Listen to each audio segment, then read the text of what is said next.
All right, I'm just seeing in the corner of my eye here that the winemaker Brad Norton is about to join in one. Well, there he goes already. How are you doing, Bud? Doing well, doing well. Talking about social distancing, coming to y'all from Charleston, South Carolina tonight.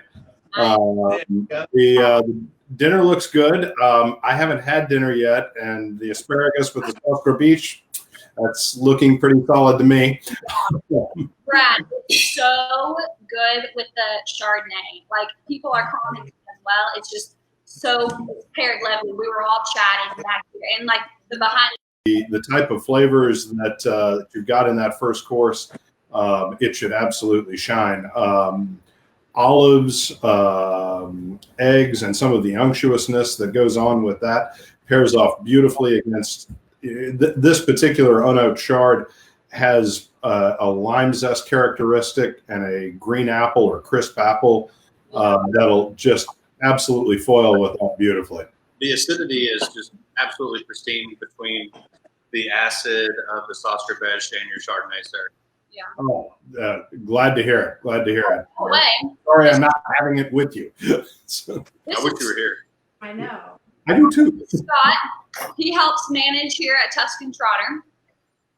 Obviously, we should do introductions here. Sorry, people. We're rude and forgetful.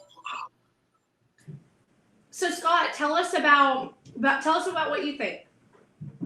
What's your take on the wine? The wine is, I think it's perfectly paired with the salad. Like I said, the acidity with the Sauce Beige versus the acidity of the wine just really balances everything out. And I think it'll pair great with the dessert. I mean, I was kind of worried at first whenever we were going to do a Chardonnay, a Cab, Merlot blend, and then the Chardonnay to finish it with. But the cake and the cheese sauce that comes with it is so lemony and bright. I think that this will actually help calm your palate down and not think that, I don't think it'll give you like that sugar toothache if you're drinking this wine with it. So I think it's absolutely a perfect pairing for the white wine. And we've been carrying this Bordeaux Gloria for a while. Yeah. And anytime somebody comes in recently, I've been recommending it. I mean, I'm a earthy red wine person myself. And with the Bordeaux, I think it's a safe pairing with any of our food. Not that we're going with a safe pairing, but the flavorful end of it, the way that it complements all the food, it's absolutely harmonious. And they just got in the 3 Henry Chardonnay I think a month ago. Right. Yeah, so, we carried the 3 Henry Pinot Noir. Yeah, we brought this on for this event. Yeah, they've carried the Pinot Noir, and they just now brought in the Chardonnay. He was very interested in the Rosé. But then we got Chef in for this dinner idea when we started brainstorming, and we decided, and I gave them the option. I was like, okay, what do you think, rosé or Chardonnay? And Chef and Scott, they both tasted it and decided best, specifically with the appetizer at the beginning, that the Chardonnay was the best. And we're generally rosé. We're generally rosé gentlemen, not put us in the gentleman category, but oddly enough, yeah, if both of us are going to go for white wine, I prefer a rosé, a dry rosé. Yeah, me too. Me too. I love rosé, and I love the rosé, but the Chardonnay. It paired well with this. I mean, I thought with the like the lemony brightness that the Chardonnay had, it would go great with not only the Sauce Beige with the acidity level, but the lemon on the butter bundt cake.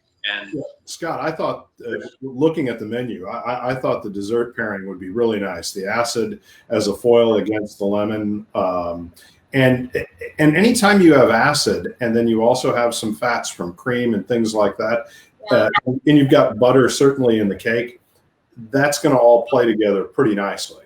Yeah. Thank you all very much for the support and having us in the restaurant.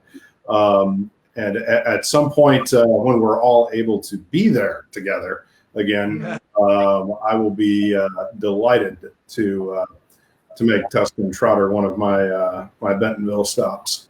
Brad, we're having a question from Bradford, who is asking a really good question. Okay. How come up with the name Poisonnerie or 3 Henry? Poisonnerie, 3 Henrys. Well, when you're naming something and naming a project, You can go the gamut of a lot of different things, playing off people's personalities who are involved, playing off geography, playing off different things, and we sort of went the geography route. This wine comes from the south of France, a little village called Azil in the Languedoc, and I'm based in Charleston, South Carolina, which is the North American diocese headquarters of the French Huguenot Church. And years ago, in the late 1600s and early 1700s, French Huguenots came in droves here to South Carolina, specifically Edisto Island, just south of here, and to Charleston. And they came largely from the region of the Charente, near Bordeaux, near where Gloria comes from, and the Languedoc, where Three Henries comes from.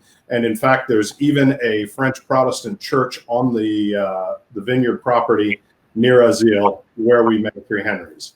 So we thought that playing up that aspect, Three Henries being the three kings of France, or of France, of Lorraine, and of Navarre, who all were vying to be the actual king of France at the time of the Huguenot dissension. So we thought, there's an obscure piece of history. Three kings, all named Henry, all said they were the king of France. We've got to call this Three Henries, and we've got to call it. I love history. It's a fun name. Sorry, Katie. Sorry, interrupt. And we have a lag. I don't want to interrupt people because I hate No, it's okay. Keep going. I'm just commenting on what Joseph said. He said, like it's a daily drinker. It can be dangerous. It's so right. Oh, and in a COVID-19 lockdown, daily drinker has taken on new horizons. I want to say to all the parents out there who are having to homeschool their children, it's okay if you want to start drinking before 5 o'clock. Like, Yes. I've To seen be honest, so many fun. if I was homeschooling, I would have a few drinks while in the process. Yes, Brian. Well said. Dig deeper information, things out of my memory. I probably think that was necessary. yeah, it's funny. There's so many funny things out there right now. So many funny stories about, alcohol. Like, I mean, I think it's really a thing right now about, wine and this whole isolation. I mean, it's really something that is allowing everyone to make it through with a little bit of pleasure. Oh, I wouldn't want to be isolated without wine. And, Right? and Scott, if you can post recipes, I've got a full liquor cabinet. I need to start my mixology course. Well, Bob, would that be possible for you to post or send our marketing team some recipes also, or maybe Tusk Trotter can also do that following this wine dinner? We could post some recipes of how to pair with Bordeaux Gloria and Chardonnay, because remember, if you like the wines tonight, you're going to be able to pre-order those wines. You should have received in your package some pre-order sheets with some pricing points that are pretty aggressive just for you guys tonight until the end of the weekend, until Monday. So if you like any wines that you're going to taste tonight, well, get some more during this COVID-19, Yes. and we'll also post some recipes. Yes, and I was just going to say something about what Francois was mentioning. The idea of this is to just further support our restaurants. So if you guys like the wine, it's not just a plug to buy it. Right. You can find this in your local retailer, but for this weekend, we are trying to do this little promo, this special, to give you an opportunity to get it at a better buying it through Tusk Trotter. So that's going to help bring traffic to them. And while you're at it, we encourage you to find some other things on their menu and pick up to go, So I'm sure that if you call in for it too, they can help you pair whatever you're getting with maybe some other things that are on their regular menu. So it's all in the heart to help support those who really need that support right now. So we just appreciate your attention to that. And buying it any other time is also welcome. But that's the point and the objective of this little promo for this weekend. Yeah, and I just want to, as well as adding on to that, sorry to interrupt you, Francois, I just want to speak specifically to Joseph right now in the comments, just saying, oh my gosh, like what a new experience. Can you please like really break down how to buy the wines maybe that we're not even highlighting right now. We talked about the Three Henrys Pinot Noir. And if you want to purchase any wine at all, even if it's not the wine that you see right now, just call Tusk Trotter and just say, hey, I need a couple of bottles of these, please. And they'll meet you outside to buy not only the Chardonnay Three Henrys, but the Pinot Noir Three Henrys. Yes, Three Henry. The easy way is to go on our website. We're going to post it in the comments right now. So if you're online, you can look it up. It's vinodistributionar.com. AR like Arkansas. You go there and you look for wines and you have a full portfolio. These are the normal standard retail pricing points, but tonight until the end of the weekend, until Monday, you'll have some pretty aggressive pricing points, very different. So make sure to stock up and you'll pick it up at the Tusk Trotter. Scott, just a question on your end. Have you ever been to France by any chance? Not yet. When are we going?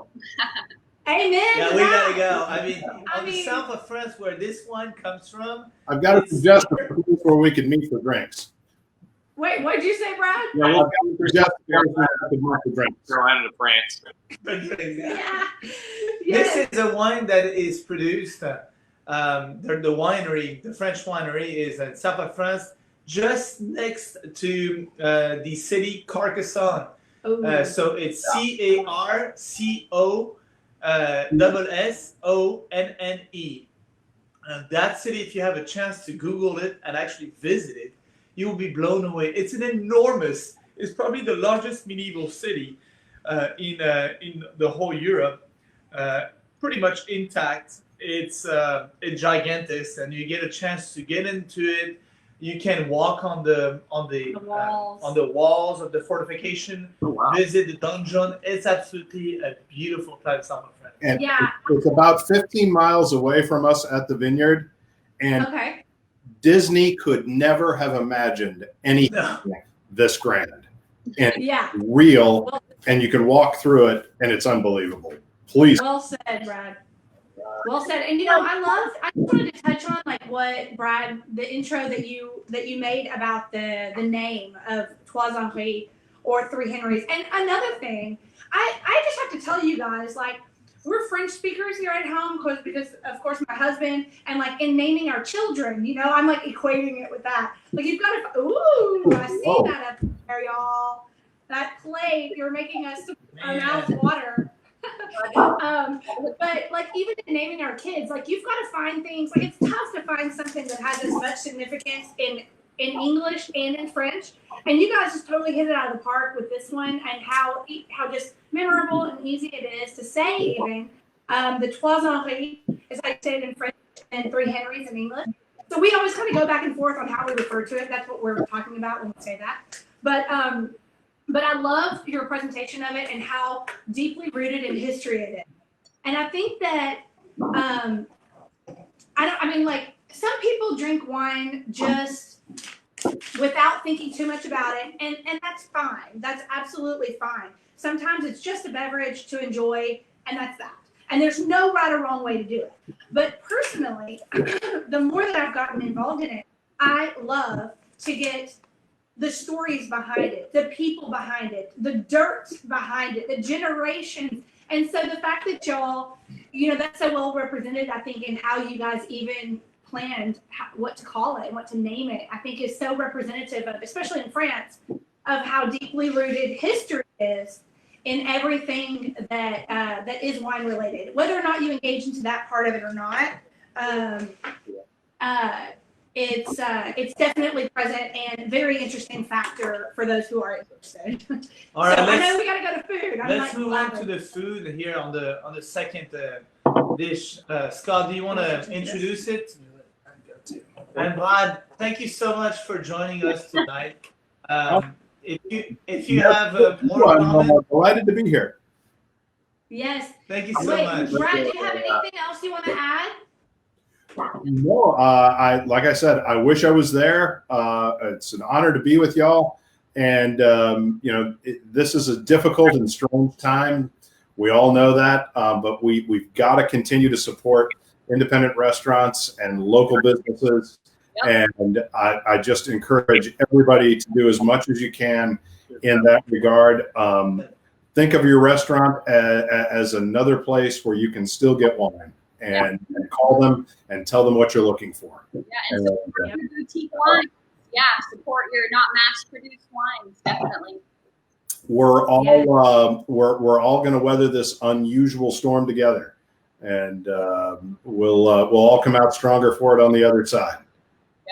Absolutely. All right, thank you, Brad, for being there. If you want, you can join us a little bit later for the dessert. I don't know what you have on your schedule right now, but thank you first of all. Maybe going to have a little bit of dinner, maybe in the interim. Thanks, y'all. Enjoy the Good to meet you. See you. Bye, Brad. Bye-bye.